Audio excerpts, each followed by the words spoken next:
عليكم. Just want to talk a little bit about the controversy regarding the third vaccine, whether it's indicated or not, since there had been a lot in the news lately about the third vaccine. So I would like to take you in a historical manner and bring you to date as to where things stand, since with the COVID virus, things are dynamic and changing all the time. So let's go back to April of 2021. 5 months ago, France was the first country to approve the third vaccine to their cancer patients. This approval was done quietly and not much attention was focused on it.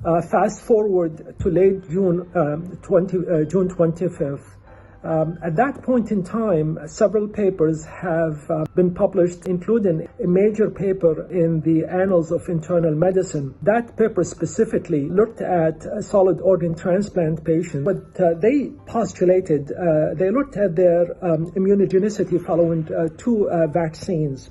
And they found that a majority of these individuals did not have adequate immune response after 2 doses. And when they, in fact, gave them the third dose, about 50% of this cohort responded with adequate immune response. Following that paper, lots of controversy, lots of discussion. This led the CDC, this Center for Disease Control, as well as the Advisory Committee of Immunization Practice, ACIP. These are the two committees that basically regulate vaccination in the United States, to say, this is June 25th now, to have a meeting and say, listen, we do appreciate the study that was published in the Annals of Internal Medicine regarding solid organ transplant. We do also appreciate at that point in time, Pfizer, the company, was also advocating for the third vaccine based on their inner data from their own pharmaceutical standpoint, from their own researchers. So they said, the ACP and the CDC said, listen, the only way we're going to approve a third vaccine is if we have evidence of decline of protection in terms of the vaccine efficacy. And so far, the data has not shown that. And the other thing is, we're going to approve a third vaccine if there is an escaped mutant. Again, this is June 25th. June 25th, the Delta variant was basically limited to India, and it has not yet spread to the rest of the world. Fast forward 5 days after that, June 30th, the United Kingdom Joint Committee for Vaccine and Immunization, JCVI, came out and said, listen, in September of 2021, we're going to enter a new phase with respect to our immunization. We're going to give a third vaccine to anyone who is over the age of 16, who is immune compromised. We're going to give a third vaccine to those who are nursing home, who live in nursing home. We're going to give vaccine to any adult who is over the age of 17. And we're going to give vaccine to our healthcare worker and frontline workers. This review actually was published in the British Medical Journal, June 29th, by Elizabeth Mahasi. Following this, within a couple of days, NHS, National Health Service of Wales, said, we're going to even define when we're going to give the third vaccine. We're going to give the third vaccine 6 months after receiving the second vaccine. So this is June. Early July 8th, the American Society of Transplantation, coupled with other organizations, including American Society of Transplant Surgeons, ASTS, coupled with the International Society of Heart and Lung Transplant, ISHLT, they said, listen, the third vaccine can be given only in the context of clinical research. We do acknowledge the paper that was published in the Annals of Internal Medicine by William Werpel and colleagues that indeed showed that the solid organ transplant does not attain immunogenicity following 2 vaccines. And our biggest problem, certainly it continues to be a problem right now, one is we don't have a commonly agreed upon titer to define protection. And 2, we don't have a commercially available test that measures neutralizing antibody, RBD, the receptor binding domain, where the virus attaches, and you have antibody that basically blocks the virus from attaching to this receptor binding protein before it enters the cell. So this is July 8th, essentially saying, well, you can give it only in clinical trial. Fast forward a week later, July 17th, the American College of Rheumatology, in a paper, Open Rheumatology, by Christian Emmett-Ball and colleague, July 17th, reported on lupus patients. And they found that in lupus patients who've received rituximab, irrespective of the time they received rituximab, whether 6 months earlier, 2 weeks earlier, or 3 months earlier, and had 2 vaccines of COVID, only 23% of lupus patients had detectable antibody. So essentially 75% of lupus patients who've had rituximab, regardless of the time, did not mount an adequate response following 2 vaccines. Fast forward, July 23rd, Journal American Medical Association article by Elias Permetamine and colleague, July 23rd, found that among kidney transplant patients, 50% developed antibody after the 3rd dose. Now, we're talking about 3rd dose and 50% of your transplant patients not developing adequate antibody. So keep that in mind. That's huge. June 25th, CDC was saying, no, we're not going to approve 3rd vaccine. A month later, to the date, July 23rd, the CDC comes out and says, you know what, we've changed our stance. We're going to explore the option of 3rd vaccine.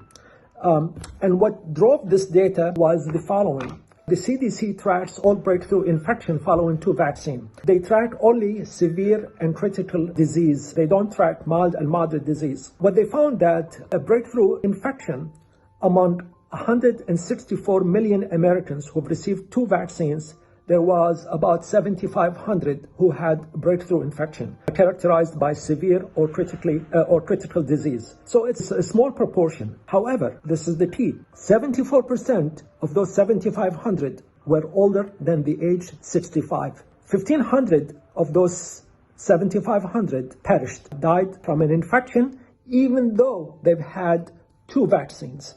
And that sort of changed the CDC stance, saying, we're going to explore this. Fast forward July 30th, MMWR Morbidity Mortality Weekly Report. These are weekly report by the CDC publication, documented for the first time in fully vaccinated individuals. We're talking about Pfizer now and Moderna, mRNA vaccine in the United States. Fully vaccinated individuals can transmit the Delta virus. This is the first time that this has happened. We've always known that if you're fully vaccinated, when you're exposed to the virus, you have such a low viral load, you're not likely to transmit it to others. But for the first time, there was an outbreak in Massachusetts, and that was described in this article, where fully vaccinated individuals were able to spread the vaccine following their infection, which sort of changed the mask policy in the United States, if you were following the news at the time. So far, what I have presented to you is we're having breakthrough infections. These breakthrough infections are happening in the elderly. These breakthrough infections are happening in the immune compromised. I want to talk about 2 articles that were published from the same cohort. The first article was published in the New England Journal of Medicine, July 21st, by Burnell and colleagues. And they looked at, this was a UK study, United Kingdom study. They looked at 20,000 individuals who were vaccinated from November to May. And they looked at the vaccine efficacy against the Delta variant. And they found that the efficacy for Pfizer was 88%, and that the efficacy for Oxford was 67%, which is fantastic, okay? Fast forward, about a week later, another article was published by the Imperial College in the UK. And the study is called the REACT-1, R-E-A-C-T-1 study. They looked at the same cohort, UK, British citizens. This time they had 98,000 in their cohort.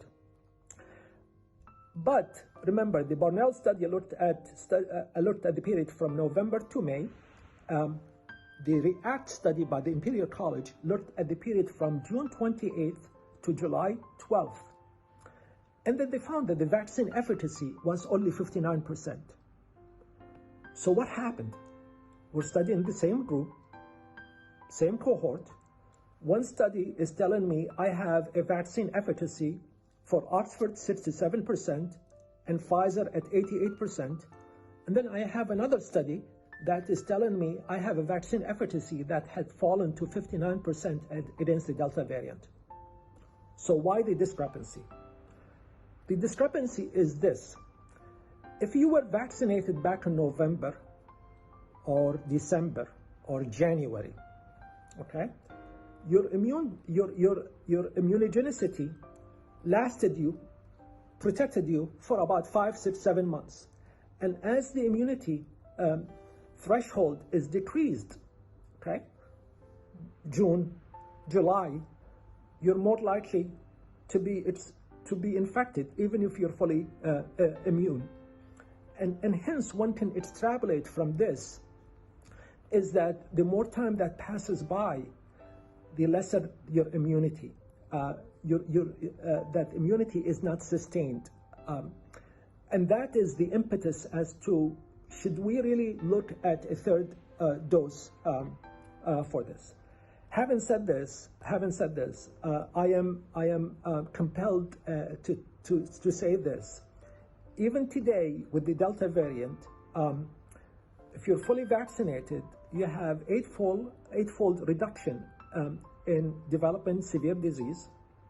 You have 25% reduction in being admitted to the hospital if you get infected. And you have a 25% reduction in mortality. And in fact, there was a CNN was quoting a study by the CDC that most breakthrough infection is happening in very, very small segment of the population. Finally, the Pfizer data,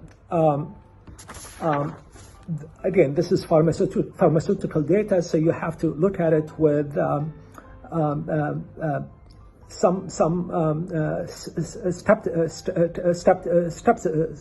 you have to be skeptical about this. The Pfizer data suggests that within 6 months, if you give a third dose after 6 months, you will likely have 5 to 10 times higher neutralizing titers with the Pfizer vaccine. The Moderna data by CHOE, it's still not peer approved, so it's not yet published, but it's if you look at the Moderna site, you'll see the study. This is CHOE and colleague, CHOI and colleague. The Moderna data says if you give half a dose as a third dose, okay, after 6 months, you'll likely have about 32% increase in your immune response. So there is data that suggests that yes, a third dose is likely to increase your immune response. Okay. We are dealing with a virus right now, or a strain or a variant that is totally different from the alpha or from the wild type that started this whole disaster, this whole pandemic. This is a virus, or this is a strain, the Delta variant, that is highly infectious. If you recall, the RO for the wild type was 2.1. So what does an RO mean? So if for every one individual who gets infected, that person is likely to infect 2 others. The RO for the Delta variant is 5. So for every 1, 5 are likely to get infected. This is a highly infectious virus. This is a virus that is in the ballpark of chicken pox, according to the CDC. Here we are. So where do we go from here? And what is the best approach with respect to the third vaccine? I submit to you that France, Germany, the UK, the USA, and Israel, all 5 countries have already either begun or about to begin third dose vaccines.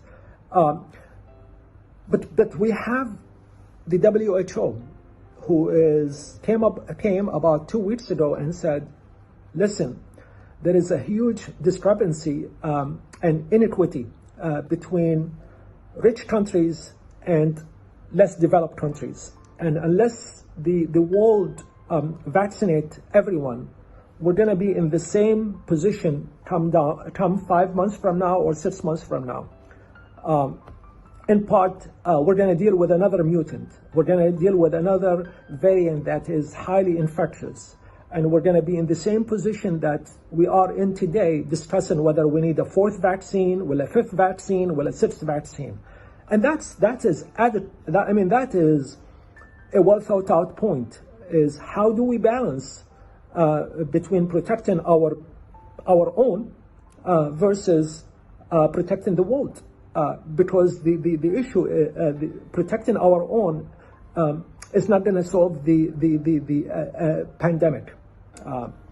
But I think the best response that I heard to the WHO is from Dr. Jonathan Reiner. He's a cardiologist who comes out on CNN every once in a while. He's a cardiologist at GW Medical Center in Washington, D.C. And what he said was really well thought out. He said that it's not a binary choice. We can do both. We can vaccinate our own, and yet we can help less developed country vaccinate. So yes, indeed, it's not a binary choice. What do I see is happening, or what I wish to happen? I think elderly, I think immune compromised, and we can debate how we can define immune compromised. I think healthcare workers ought to have a third vaccine. We can debate the time frame, but I think the data is suggesting is after 6 months, we're probably at risk for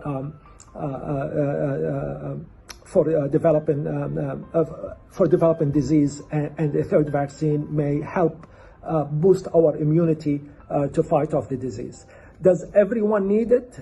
No, but those who are most vulnerable in our society and those who are working day in and day out with COVID patients in a hospital setting probably need it the most.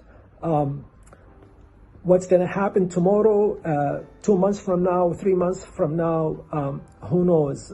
This is a dynamic, ever-changing situation, and this is what we have to deal with